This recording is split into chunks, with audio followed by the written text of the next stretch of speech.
Certains meurent en silence, d'autres en chantant. Et la chanson que Ravachol aurait chantée en montant à l'échafaud, c'est un blasphème, c'est pas une extrême onction. La chanson du Père Duchêne.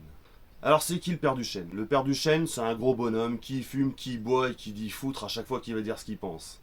C'est un personnage fictif qui ressemble pas mal à ton tonton prolo, là, un peu gilet jaune sur les bords, qui aime pas les aristos et la curaille.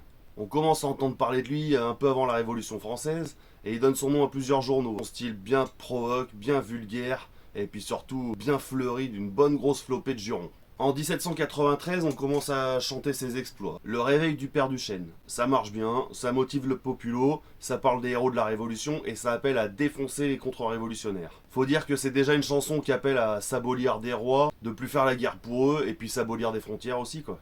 Tu vois, t'as des textes du genre allons poser sur les trônes les bonnets de la liberté, fondre, entasser les couronnes pour boire à notre santé. Après la Révolution, la chanson elle continue à être chantée dans les bistrots, dans la rue et plus généralement là où les gens ils aiment pas trop le pouvoir en place. C'est surtout oralement que ça va se transmettre. Mais le Père Duchêne, il continue à exister avec son penchant pour la révolte. À la fin du 19e siècle, t'as les libertaires et les anards qui vont reprendre ce personnage pour se faire leur propre version.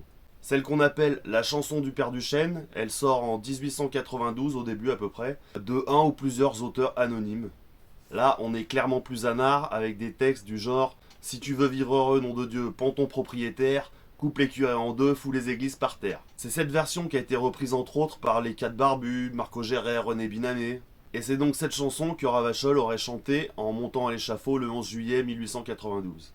La légende raconte même qu'il se serait fait couper la parole en même temps que la tête à la fin de l'avant-dernier couplet. Celui qui dit est le bon Dieu dans la merde. Voilà, on se retrouve dans pas longtemps pour que je te fasse découvrir la version punk boîte de Kropotkin et dans un petit peu plus de temps pour que je te montre les accords. Sur ce, je te souhaite plein de révoltes, je te dis à bientôt, allez, salut!